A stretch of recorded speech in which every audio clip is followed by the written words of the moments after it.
What's up, guys? We're gonna check in with Adam, one of the founders of Barber. They're a speakeasy bar, a hair salon, and they've got their own hair care and skincare line being sold online around the world. I stopped by their shop in New York early in their global journey, and as you can see, I grab a haircut, a beverage, and I talk to Adam about global expansion. I hit them up again recently for yet another haircut and to learn how they're building and managing their distributor and direct sales relationships around the world. Let's check it out now. I'm Josh Halpern, former U.S. diplomat, helping entrepreneurs sell to the billions of consumers overseas.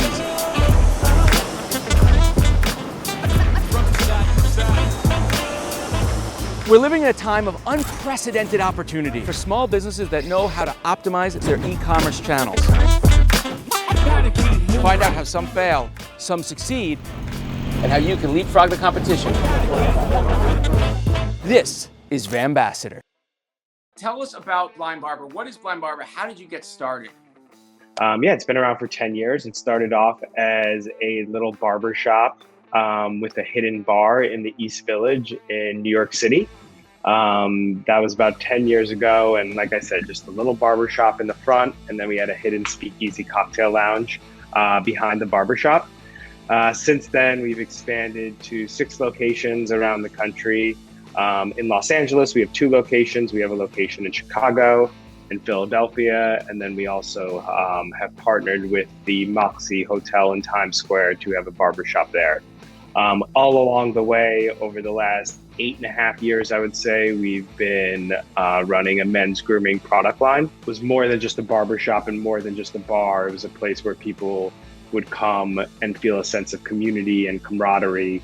The goal was, a lot of, salons, women would come in and have a glass of wine and hang out and really have an enjoyable experience, as opposed to the barber shop was more seen as like kind of an in and out quick experience at the time. So we wanted to create that kind of salon experience and add a little fun into the barber shop.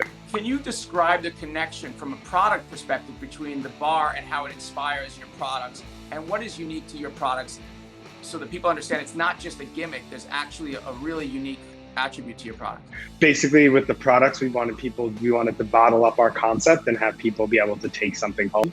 When you go to a bar or barbershop, you typically don't bring anything home. It's an experience, besides yourself. So we wanted there to be a way for people to bring something home. So all the grooming products are infused with some sort of alcoholic beneficial ingredient. The hair products are infused with hops, the pomades, which is obviously from beer and acts as a natural thickening agent. And then a lot of our face products are infused with juniper berry, which is a main ingredient in gin. So that kind of brought our concept together. And then also our hair products, it was more at the core of our concept at the beginning when we were trying to make a name for ourselves in the grooming industry. We still are, but now I think we've become more of a comprehensive, developed grooming line where we don't market the bar as much, and we want to more market that we have quality grooming products and, that are made in a barber shop. And, we do have the bar as part of the marketing story, but like for us, it's about, sitting on the shelf next to all these other grooming brands that don't have a location or a bar or a unique concept. And we want to, our products to not stand alone, but stand up next to those, even without kind of this unique element. I don't know if you had a specific example of things that you might slightly tweak in a different market. Can you needle in on that a little bit? For example, I remember in China, we were looking at your product line, and I guess some of the beard and some of the very heavy beard manicuring may not apply. There aren't that many, they don't get as tangly as ours. Yeah, like less, we were doing more shave cream in Japan because people are, shaving more and, don't, as opposed to the US now, people are kind of going with a little more scruff and beard. So yeah, the shaving cream worked a little better in Japan, and as opposed to like the beard products weren't something they were going to pick up. And then there, different styling aids that may be more appropriate for that type of hair, whether it's a light hold or a stronger hold. So now, when you go overseas, what was the first international engagement that Barber had? I think it was in Japan. We had a Japanese distributor. I think it was about 2015-ish or 16. We had a Japanese distributor. He invited us to come out and do a pop-up barbershop at the Todd Snyder stores. Todd Snyder, it's a clothing brand based out of the US, but they had a pretty big footprint in Japan, and we sold our products out there. So we did a big event at the Todd Snyder store where we set up a barber chair, brought our barber, our products were there, and we went to Tokyo, Osaka, and Kyoto to different Todd Snyder stores and did a pop-up barbershop. And they set things up well in advance. Our distributor, they made blind barber cupcakes. They made, they kind of decked out the store. There was a coffee bar in the store that they made into more of a blind barber. They really rolled out the red carpet for us. How does that translate into sales? I mean, have you seen an uptick in activities in Japan? Has anything come out of that? That was a distributor we had a decent relationship with him for a few years. He was buying a lot of product. He was distributing it. I don't fully know what happened, but he started becoming slow on payments. It was hard to get payments or responses from him. We had, heard from other people in Japan that he wasn't distributing the products correctly and he owed us some money. So eventually we had to terminate that relationship. But we did, he did bring us out there and paid for 2 trips and helped market the Blind Barber brand. So it wasn't, all lost. We did, he did buy some products, and he also gave us a ton of marketing power and brand awareness in Japan.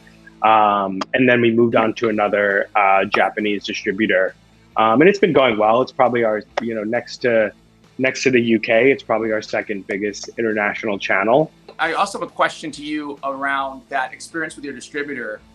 Talking about the legal issues, how did you set up that agreement initially? How did you figure out the distributor agreement? Was it unique to offline? And what were their responsibilities before we get into how it may have fallen apart? So, yeah, we had a lawyer. We had a pretty standard distribution agreement. The amount, he did pay us for a lot of the orders, and, the money was coming in, and it's, it seemed legit because he was ordering product and he was, paying for flights and hotels and different things to have us come out there. So we were pretty confident in him. But then I guess towards the end, there was some sort of money issues or whatever, but then the relationship kind of fizzled. And, we did talk to our lawyer, but with the amount that was owed and with going through all the different channels, it may not have been worth it to chase him down for the rest of the money. And also we looked at it like the rest of the money that was, our trips far exceeded the rest of the money and the brand value that we got. So we didn't feel like we got nothing for the money that we were kind of still owed. What could you do differently, or what would you have done differently from a contractual standpoint? Do you know anything legally that you might have done differently? Having an out in the agreement. If someone starts not paying, that's an easy way to get out of the agreement, even if there is exclusivity. I feel like that would be in the agreement for grounds for termination. But yeah, like I said, starting out small and seeing that they pay, for the first few orders, and then, depending on, who has the leverage. If you have a lot of people, or a couple different distributors in the area that want to take on the Blind Barber product, finding the one that would prepay for the orders, as soon as they're shipped out, to send the money. We do our best to look into them and to see what kind of channels they are selling products currently and what brands they do represent. That's obviously a big factor. If we see they're representing other US brands that, kind of fall in line with our kind of vibe and our kind of aesthetic and our feeling, then, that makes a little more sense. And then, if you do have relationships with those brands or can reach out to someone, I think it'd be helpful to reach out to the people they are working with in the US and see how it's going. Do you control pricing and map at all anywhere in the world? What if a distributor is selling for a lower price point than you'd like? Does that happen? We do. When we have the distribution agreement with them, we do kind of come to terms, or it's not like locked in stone, but we do want them to run by what they are selling. But the prices do vary. For instance, in the UK, I know our products are a little more expensive. We obviously have the relationship with the distributor on what their wholesale cost is, but on a retail side of things, we do allow for some flexibility for the international distributors to determine that price in the market. And then, yeah, we did actually have an issue where we think with our first Mexico distributor where we're pretty sure it was them. They had bought a lot of product and then had sold it, I think, to Walmart at a cheaper price. So Walmart was selling our product in the US for a much cheaper price than we wanted. So we had to work to kind of push that product, to buy that out and push that price back up to its normal US levels. So yeah, that was the other international, potentially. We can't 100% confirm, but we're pretty sure that they kind of offloaded some of the products that they should have been distributing. So when you say buy that out, you meant you had to buy it back from the distributor and get rid of them? We bought it from Walmart. Oh, you just bought it straight up from Walmart and then didn't allow the distributor to resell it back? We tried to buy out the stock to get it back. But then because our pomades were being sold for $12 on Walmart and they're normally $20. And we're pretty sure Walmart was getting them from a Mexico distributor, had taken on a big order and probably wasn't able to offload it in Mexico and was able to sell it through cheaper channels on Walmart. Again, so if you had a problem like that, you obviously, you can buy it back, which is just kind of the nuts and bolts of it, but you could actually tell the distributor, certainly you've violated our agreement. Yes, yeah. It was in there, right? Okay. Yeah, they violated the agreement and we're like no longer working with them. We didn't have exclusivity, but if they had come to us with another order, we would have kind of questioned them and said, how's it going and are you selling in Walmart? But it was kind of just a big order and the relationship kind of fizzled, and then we're not 100% sure, but we're pretty sure that happened. So for those people at home, obviously you can have your distributor set up and register trademarks as long as the agreement says that then they transfer it directly to you. And you do not need to have an entity in a country in order to register those trademarks. I think it's been on a case-by-case basis of each distributor. But yeah, essentially we've talked to a distributor, gotten an agreement from them, ran it by our lawyer, and then, before or while we're signing the agreement, set up the appropriate protections for our brand.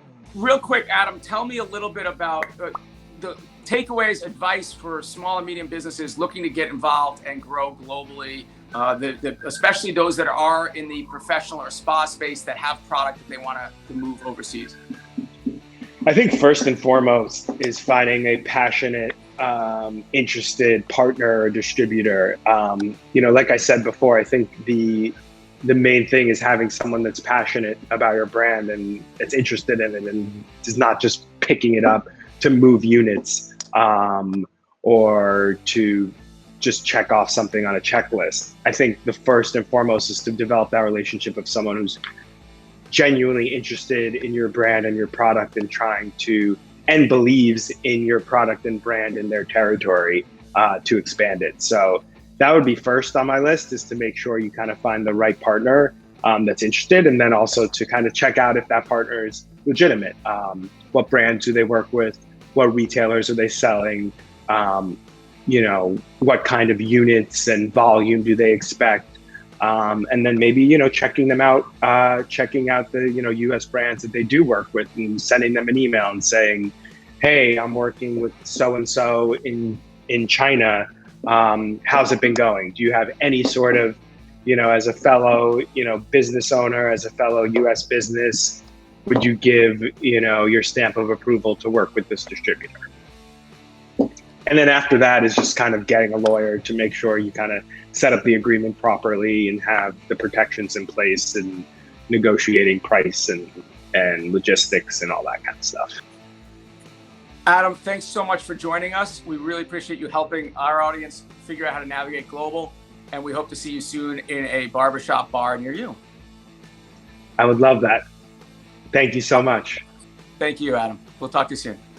All right, have a good day. Okay, so what did we learn? 1, finding the right overseas partner is not just about who pays you the most. It's about who gets your brand, who has the right voice in the market and a good reputation among similar brands, and who pays you on time. 2, even if you get started with a poor performing distributor, if you have the right legal parameters in place and the benchmarks, you can separate yourself from a bad deal and still gain with in-country exposure that you can then leverage later down the road with other distributors. 3, try not to lock yourself into in-country distributor deals online. Right now, Adam's selling through online retailers and may or may not run into issues with regional distributors if his sales start to infringe on those distributor deals. 4, you can set pricing or map in certain markets and in others at least come to an unwritten understanding with distributors as to where you want the brand to be and therefore the pricing to sit. 5, be global curious. If you're out there sharing your passion with the world, you will find like-minded partners that will become partners for the long term. 6, find your tribe. Don't underestimate the value of your story, your geography. The right partner may have heard of you already, they may have heard of the town you're from. So make sure you play up your story. And remember, stay local, stay global. This is VanBassador. Click on the video, subscribe, follow us so that you can stay local, go global. This is VanBassador.